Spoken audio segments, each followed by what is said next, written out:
Dear students, আজকের ক্লাসে তোমাদের জন্য থাকছে all figure of speech, full definition থাকছে এবং এক্সাম্পল থাকছে। ফিগার অফ স্পিচ যেগুলো রয়েছে তোমাদের ক্লাস 12-এর থার্ড সেমিস্টারে, সেগুলোতে আর অন্তত কোনো সমস্যা থাকবে না এই ভিডিওটা দেখার পর। তোমরা এখান থেকে প্রত্যেকটা ডেফিনেশন দেওয়া আছে, প্রত্যেকটা ডেফিনেশনের বাংলা দেওয়া আছে, সবটা স্ক্রিনশট নিয়ে নিতে পারো এবং তারপর আবারও নিজেরাই প্র্যাকটিস করতে পারো। তো চলো পুরো জিনিসটা একবার বুঝে নিই। কনসেপ্ট একটা তৈরি হয়ে গেলে তোমরা পড়ে ভালো করে জিনিসটা বুঝতে পারবে। চলো, প্রথম যে ফিগার অফ স্পিচ আমাদের রয়েছে এখানে, সেটা হচ্ছে হাইপারবোল। তো হাইপারবোল জিনিসটা কি প্রথমে আমাদেরকে জেনে নিতে হবে। ইংলিশ সংজ্ঞাটা আমি পড়ছি, তারপর সেটাকে বাংলা করে দিচ্ছি। A deliberate exaggeration used for emphasis or effect not meant to be taken literally। অর্থাৎ কোনো জিনিসের গুরুত্ব বা প্রভাব বোঝাতে ইচ্ছাকৃত কিছু অতিরঞ্জিত শব্দ যদি ব্যবহার করা হয় লেখার মধ্যে, তখন সেটাকে আমরা হাইপারবোল বলি। অর্থাৎ কোনো জিনিসকে আক্ষরিক অর্থে আমরা নেব না। এমনি আমাদের চলতি জায়গাতে যেমন প্রচলিত আছে, একটা এক্সাম্পল আগে দিই, তারপর আমরা পড়াটা থেকে এক্সাম্পল দেব। একটা এক্সাম্পল দিই, এই একদম বদমাশ করবি না, বাচ্চাদেরকে বলে না একদম বদমাশ করবি না, মেরে কিন্তু পিঠের ছাল তুলে দেব। তো এই যে পিঠের ছাল তুলে দেব, পিঠের ছাল, তো পিঠের ছাল কি কখনো তোলা হয়? না, আসলে ওটা ওই ছাল অর্থে ব্যবহার করা হয়নি, আক্ষরিক অর্থে ব্যবহার করা হয়নি, কথাটা অতিরঞ্জিত করে বলা হয়েছে। তো ইংলিশেও সেই রকম, যখন কোনো জিনিসকে অতিরঞ্জিত করে বলা হয়, এক্সাগারেট করে বলা হয়, তখন সেটাকে আমরা হাইপারবোল বলি। এরপর আমি এক্সাম্পলে যাচ্ছি। দেখো, ইউলিসিস থেকে আমরা একটা এক্সাম্পল এখানে নিয়েছি। I will drink life to the lees, আমি এই জীবনটাকে পান করব একেবারে তলানি পর্যন্ত, শেষ বিন্দু পর্যন্ত। অর্থাৎ জীবন তো আর পান করার জিনিস নয়, কিন্তু জীবনকে পান করবে। অর্থাৎ জীবনকে পান করার বিষয়ে এক্সাগারেট করছে, অর্থাৎ অতিশয় রঞ্জিত উক্তি তৈরি করছে। সেই জন্য এই যে লাইনটা আমরা দেখছি, I will drink life to lees, এটা হচ্ছে অ্যাকচুয়ালি হাইপারবোলের উদাহরণ। তোমাদের পরীক্ষায় আসতে পারে, ভালো করে গুরুত্ব দিয়ে বিষয়টা বুঝে নাও। ঠিক একই রকমভাবে নাইট ট্রেন অ্যাট দেউলি, ওই পড়াটা থেকেও আমরা একটা এক্সাম্পল এখানে তুলে এনেছি। She was the only woman I could have loved। এখানেও দেখো এক্সাগারেট করা হয়েছে, অতিরঞ্জিত করা হয়েছে। কোনটাকে? না, সেই একমাত্র নারী যাকে আমি ভালোবাসতে পারতাম। এটা কখনো হতে পারে না যে শুধুমাত্র ওই একটাই নারী ছিল যাকে আমি ভালোবাসতে পারতাম। অর্থাৎ কথক এটা অতিরঞ্জিত করে বলছে, একটু বাড়িয়ে বলছে ব্যাপারটাকে। অতিরঞ্জিত করা মানে বাড়িয়ে বলা। তো এখানে এই যে লাইনটা রয়েছে, এটাও কিন্তু হাইপারবোলের উদাহরণ। এক্সাগারেট মানে অতিশয় রঞ্জিত করা বা বাড়িয়ে বলা। তারপর ক্যাজুয়ারিনা ট্রি থেকেও একটা লাইন আমরা এখানে নিয়ে এসেছি, যদিও ক্যাজুয়ারিনা ট্রি পড়াটা থেকে হুবহু পুরোপুরি লাইনটা নেই, কিন্তু ওখান থেকে আর কি মিক্স আপ টাচড আছে। তো দেখে নাও, এক্সাম্পলটা রয়েছে, my life's best years are enthroned with the, আমার জীবনের শ্রেষ্ঠ বছরগুলো এই গাছের সঙ্গে জড়িত।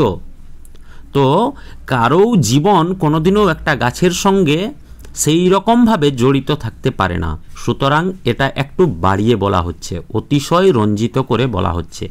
ইংলিশে বলা হয় এক্সাগারেট করে বলা হচ্ছে। তো যখন কোনো জিনিসকে বাড়িয়ে বলা হয় বা অতিশয় রঞ্জিত করে বলা হয় বা এক্সাগারেট করা হয়, তখন সেটা হয় কোন ফিগার অফ স্পিচের উদাহরণ? না, হাইপারবোল। আশা করি পুরো জিনিসটা তোমাদের ক্লিয়ার হয়েছে। আরও একটা এক্সাম্পল আমি এখানে নিয়ে এসেছি। It is destroyed we are. আমরা সম্পূর্ণরূপে ধ্বংস হয়ে গেছি। তো ব্যাপারটা দেখো, আমরা সম্পূর্ণরূপে ধ্বংস হয়ে গেছি। সম্পূর্ণরূপে ধ্বংস মানে আর কোনো চিহ্ন সেখানে থাকবে না। কিন্তু যে কথাটা বলছে, অর্থাৎ মৌরিয়া এই যে কথাটা বলছে যে আমরা সম্পূর্ণরূপে ধ্বংসপ্রাপ্ত হয়েছি, যদি মৌরিয়া সত্যিকারের ধ্বংসপ্রাপ্ত হয় তাহলে তো কথা বলতে পারবে না। তাহলে ব্যাপারটা কি বোঝা যাচ্ছে এখানে? না, এখানেও কিন্তু বাড়িয়ে বলছে, এক্সাগারেট করছে। তাহলে এটাও কিন্তু কিসের উদাহরণ? হাইপারবোলের উদাহরণ। আশা করি ভাবে এখানেও বুঝিয়ে দেব। Words whose sound imitates the natural sound associate with the meaning. এর বাংলা অর্থ হচ্ছে সেই সমস্ত শব্দ যে শব্দগুলি প্রাকৃতিক শব্দের অনুকরণ করার জন্য ব্যবহার করা হয়। আরও একবার বলছি, কোনো লেখক যখন কোনো শব্দকে প্রাকৃতিক শব্দের অনুকরণে ব্যবহার করে, অর্থাৎ কোনো প্রাকৃতিক শব্দর অনুকরণ করে, তখন সেইটাকে আমরা অনামেটপিয়া বলি। কী রকম? একটু এক্সাম্পল দিলেই বুঝতে পারবো ব্যাপারটা। দেখো, রোর অফ দ্য ওয়েভস, অর্থাৎ ঢেউয়ের গর্জন। এই গর্জন শব্দটা অ্যাকচুয়ালি কার? সিংহের। তো সিংহের শব্দটাকে, গর্জনটা, এটা একটা প্রাকৃতিক শব্দ গর্জন। সেই শব্দটাকে কার জন্য ব্যবহার করা হয়েছে? না, ওয়েভ এর জন্য। ওয়েভ মানে হচ্ছে ঢেউ। সুতরাং এটা এখানে এই রোর অফ দ্য ওয়েভ ইউলিসিস থেকে নেওয়া। তো এই রোর অফ দ্য ওয়েভ বলতে অ্যাকচুয়ালি কি বোঝানো হয়েছে? না, অনোম্যাট্রোপিয়া। নেক্সট এক্সাম্পল আরও একটা দিই, নাইট ট্রেন অ্যাট দেউলি থেকে। হিস অফ দ্য স্ট্রিম ইঞ্জিন, অর্থাৎ বাষ্পচালিত ইঞ্জিনের হিস হিস শব্দ। তো এই হিস হিস যে শব্দটা, সেটা আসলে কিসের শব্দ? সাপের শব্দ। সাপ এই ধরনের শব্দ করে থাকে এবং সেই শব্দকে অনুকরণ করে কার জন্য ব্যবহার করছেন? ইঞ্জিনের জন্য ব্যবহার করছেন। সুতরাং এখানে এই যে হিস শব্দটা একটা প্রাকৃতিক শব্দকে, প্রাকৃতিক শব্দ মানে সাপ তো একটা প্রাকৃতিক জিনিস, সেই প্রাকৃতিক জিনিসের শব্দটাকে এখানে অনুকরণ করছে। কোনটাতে? না, ট্রেনের ইঞ্জিনের শব্দটা। সুতরাং এটা একটা কিসের? অনামেটপিয়ার উদাহরণ। অনামেটপিয়ার উদাহরণ মানে কোনো প্রাকৃতিক শব্দের সঙ্গে যদি তুলনা করার জন্য কোনো লেখক কোনো শব্দ ব্যবহার করে, শব্দ মানে এখানে শব্দ মানে শব্দ, অক্ষর মিলে যে শব্দ হয় সেই শব্দের কথা বলছি, যখন সেই শব্দ গঠন করে তখন সেটাকে আমরা অনামেটপিয়া বলি। নেক্সট আরও একটা এক্সাম্পল দিই, আরও সুবিধা হবে তোমাদের বুঝতে। Shrill Cry of the cricket. Shrill মানে হচ্ছে ঝি ঝি শব্দ, অফ ক্রিকেট, ক্রিকেট মানে ঝিঝি পোকা, ঝিঝি পোকার ঝি ঝি শব্দ। তো এখানে ঝিঝি পোকার শব্দটাকে বোঝানোর জন্য এই শ্রিল শব্দটাকে ব্যবহার করা হয়েছে। সুতরাং এটা কি? না, আমাদের অনামেটপিয়ার উদাহরণ। আরও একটা এক্সাম্পল দিই, লো সাউন্ড অফ দ্য সার্ফ, অর্থাৎ সমুদ্রের মৃদু শব্দ। সার্ফ মানে হচ্ছে মৃদু আর সাউন্ড মানে শব্দ। তো এইখানে সমুদ্রের মৃদু শব্দ, মৃদু একটা শব্দ, সেই শব্দটাকে বোঝানোর জন্য সার্ফ শব্দটাকে ব্যবহার করেছেন কে? লেখক। সুতরাং এটাও কিন্তু অনামেটপিয়ার নিয়ে এসেছি, সেটা হচ্ছে অক্সিমরন। এই অক্সিমরন ব্যাপারটা কি একবার বুঝে নাও। প্রথম ইংলিশ সংজ্ঞাটা পড়ছি, তারপর বাংলা তোমাদেরকে বলে দিচ্ছি। A figure of speech in which two opposite or contradictory words or ideas are placed together to create a striking effect.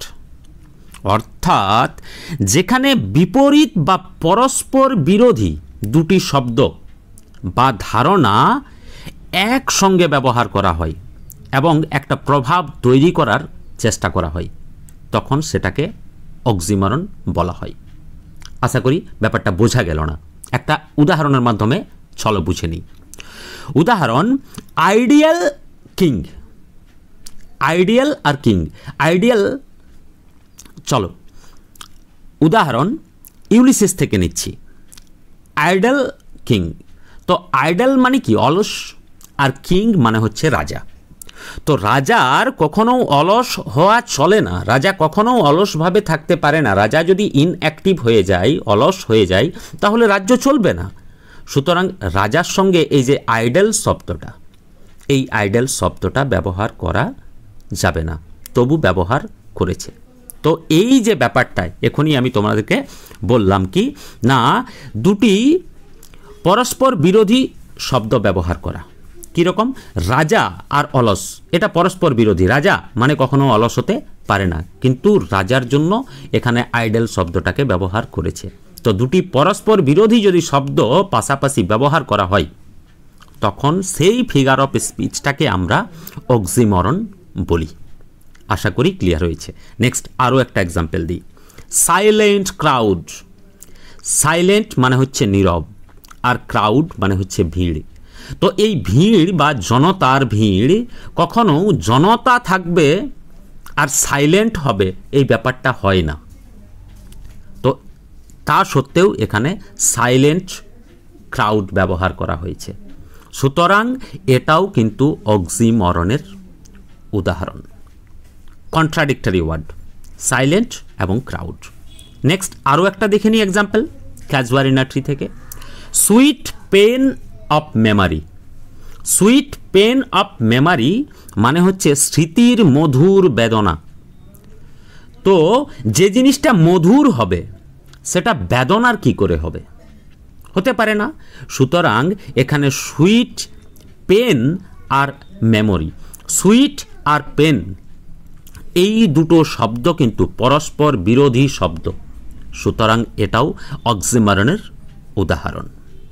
Pen এবং সুইটনেস দুটাকে কম্বাইন করা হয়েছে। নেক্সট আরও একটা এক্সাম্পল চলো দেখে নিই। রাইডার্স টু দ্য সি থেকে।